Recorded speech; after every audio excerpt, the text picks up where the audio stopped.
Hakika Waswahili walinena, ukistaajabu ya Musa utayaona ya Firauni. Leo nakupeleka moja kwa moja mpaka kule sehemu za Ikonge, sehemu za Nyamira, ili tukutane naye kijana mmoja anayejulikana kama Njoga Atuga. Njoga Atuga aliamua kuasi ukapera, yani ni kumaanisha kwamba aliamua kuoa. Na kama kawaida unaposema unataka kupata jiko, yani kuoa ni jambo la muhimu kabisa, ni jambo la maana sana, jambo linalofurahiwa katika jamii. Lakini huyu jamaa haikuwa furaha jinsi ambavyo watu walikuwa wanafikiria. Lakini siku hii ameamuka moja kwa moja na mpenzi wake, wanatembea Ikonge town kule sehemu za Nyamira.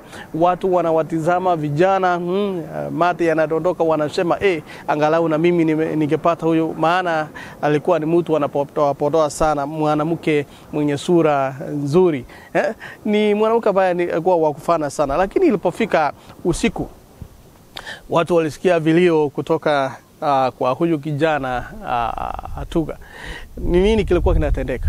Hebu tazama.